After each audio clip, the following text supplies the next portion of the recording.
السلام علیکم، میرا نام ذبیحہ رزاق ہے اور میں پروفٹ سیریز شروع کرنے جا رہی ہوں۔ اس سیریز میں ہم سارے نبیوں کا ایک ایک کر کے واقعہ سنیں گے۔ یہ بہت انٹرسٹنگ سیریز ہونے والی ہے، تو پلیز میرے چینل کو سبسکرائب کر لیجئے۔ تو آج ہم آدم علیہ السلام کا واقعہ سنیں گے۔ آدم علیہ السلام اللہ کے پہلے نبی اور پیغمبر تھے، جنہیں اللہ نے خود اپنے ہاتھوں سے بنایا، اور ہم سارے انسان انہی کی نسل ہیں۔ تو چلیے شروع کرتے ہیں ریئل لائف سٹوری پروفٹ آدم علیہ السلام۔ سورہ بقرہ میں اللہ نے آدم علیہ السلام کا ذکر کیا۔ جب اللہ نے انسان کی مخلوق کو پیدا کرنے کا ارادہ کیا تو اللہ نے فرشتوں سے فرمایا، میں زمین میں اپنا ایک خلیفہ بنانے والا ہوں۔ فرشتوں کو لگا کہ شاید ان کی عبادت میں کوئی کمی رہ گئی ہے، اسی لیے اللہ نے نئی مخلوق بنانے کا ارادہ کیا ہے۔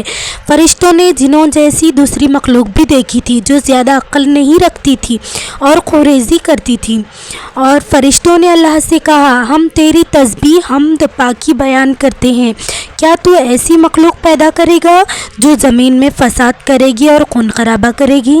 اس کے جواب میں اللہ نے فرمایا، جو میں جانتا ہوں وہ تم نہیں جانتے۔ فرشتوں نے آپس میں کہا کہ اللہ تعالیٰ جو بھی مخلوق پیدا کرے گا وہ ہم سے زیادہ علم نہیں رکھ سکتی۔ تو پھر اللہ نے آدم علیہ السلام کو علم سے نوازا اور انہیں کچھ چیزوں کے نام سکھا دیے۔ پھر اللہ نے آدم علیہ السلام کو فرشتوں کے سامنے پیش کیا اور فرشتوں سے کہا کہ تم بتاؤ ان چیزوں کے نام اگر تم سچے ہو۔ فرشتوں نے کہا، ہم اتنا ہی علم جانتے ہیں جتنا تو نے ہمیں سکھایا، اس کے سوا ہمیں کچھ نہیں معلوم۔ پھر اللہ تعالیٰ نے فرمایا، اے آدم تم بتا دو ان چیزوں کے نام۔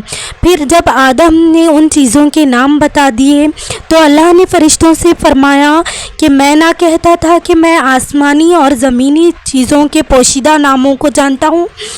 پھر اللہ نے فرشتوں سے فرمایا، تم آدم کو سجدہ کرو، مگر شیطان نے سجدہ نہیں کیا۔ اللہ نے فرمایا کہ اے ابلیس، تجھے کیا ہوا؟ تو سجدہ کرنے والوں کے ساتھ شریک نہ ہوا؟ تو شیطان نے تکبر میں کہا، میں ایسا نہیں ہوں کہ انسان کو سجدہ کروں، تو نے کھنکھناتے ہوئے سڑے ہوئے گارے کی مٹی سے بنایا، میں اس سے بہتر ہوں، تو نے مجھے آگ سے پیدا کیا۔ اللہ نے شیطان سے فرمایا، یہاں سے نکل جا، تو مردود ہے، تجھ پر قیامت تک لعنت برسے گی۔ شیطان نے کہا، مجھے قیامت تک مہلت دے۔ اللہ نے فرمایا، تجھ کو مہلت ہے۔ تو شیطان نے اللہ سے کہا، تو نے مجھے گمراہ کیا ہے، میں قسم کھاتا ہوں میں انسان کی سیدھی راہ پر بیٹھوں گا، پھر میں ان پر حملہ کروں گا، ان کے آگے سے بھی، ان کے پیچھے سے بھی، ان کے دائیں سے بھی، ان کے بائیں سے بھی، اور ان میں سے اکثر کو تو شکر گزار نہیں پائے گا۔ اللہ نے فرمایا، تو یہاں سے نکل جا ذلیل و خوار، جو ان میں سے تیرا کہنا مانے گا میں ضرور ان سب کو تم سے جہنم سے بھر دوں گا، بے شک میرے خاص بندوں پر ذرا قابو نہیں چلے گا۔ جنت کی ساری نعمتوں کے باوجود آدم علیہ السلام جنت میں اکیلا محسوس کرتے تھے۔ پھر اللہ نے حوا علیہ السلام کو پیدا کیا تاکہ آدم علیہ السلام ان سے سکون پا سکے۔ اللہ نے فرمایا، اے آدم تم اور تمہاری بیوی جنت میں رہو، جس جگہ سے چاہو کھاؤ، مگر اس درخت کے پاس مت جانا ورنہ تم ظالموں میں سے ہو جاؤ گے۔ پھر شیطان نے ان دونوں کے دل میں وسوسہ ڈالا اور کہنے لگا، تمہارے رب نے تم دونوں کو اس درخت سے دور اس لیے رکھا کیونکہ تم فرشتے نہ بن جاؤ یا تم ہمیشہ زندہ رہنے والوں میں سے نہ بن جاؤ۔ شیطان نے قسمیں تک کھا لی کہ وہ ان کا خیر خواہ ہے، بس مردود نے دھوکہ دے کر انہیں درخت کی طرف کھینچ ہی لیا۔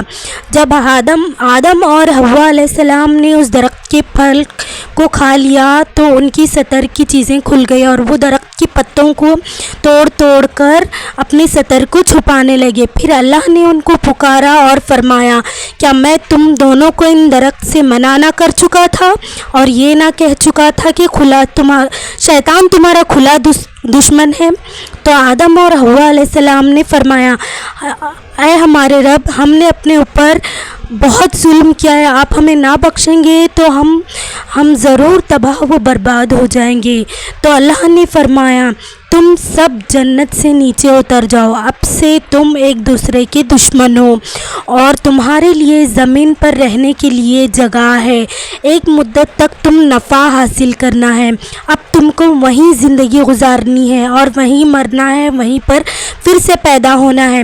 دنیا میں آنے کے بعد آدم علیہ السلام نے اللہ سے 40 سال تک معافی مانگی، پھر آدم علیہ السلام پر اللہ نے آدم علیہ السلام پہ رحم کھا کے انہیں معاف کر دیا اور فرمایا کہ تم اور تمہاری اولاد دنیا میں رہو، اور یہ بات یاد رکھو جب میری طرف سے کوئی نبی ہدایت لے کر آئے تو تم اس کا کہنا ماننا، اور جو میرے نبیوں کی بات کو نہیں مانیں گے اور ہماری آیتوں کو جھٹلائیں گے وہ دوزخ میں جائیں گے اور ہمیشہ اسی میں رہیں گے۔ پھر حضرت آدم اور حوا دنیا میں رہنے لگے، انہی سے انسانوں کی نسلیں شروع ہوئی۔ آدم علیہ السلام تقریباً 900 سال زندہ رہ کر وفات پا گئے۔ قرآن کے اس واقعے سے ہمیں یہ ہدایت ملتی ہے کہ جب شیطان نے غلطی کی تو اس نے معافی مانگنے کے بجائے تکبر کیا اور اللہ کو ہی اپنی گمراہی کا الزام دیا۔ جب آدم علیہ السلام سے غلطی ہوئی تو انہوں نے اپنی غلطی مانی اور فوراً توبہ کی اور تب تک معافی مانگتے رہے جب تک اللہ کو راضی نہ کیا۔ آدم علیہ السلام کی سنت یہ ہے کہ جب انسان سے غلطی ہو جائے تو وہ اللہ سے اپنے گناہوں کی معافی مانگے اور اپنے رب کو منا لے، بے شک اللہ بہت معاف کرنے والا بڑا مہربان ہے۔ یہ تھا آدم علیہ السلام کا بہترین واقعہ۔ اب نیکسٹ کون سے پروفٹ کی سٹوری سننا چاہتے ہیں پلیز کمنٹ کر کے بتائیے۔ اگر آپ کو پروفٹ سیریز میں انٹرسٹ ہے تو پلیز میرے چینل کو سبسکرائب کر لیجئے۔ اللہ حافظ۔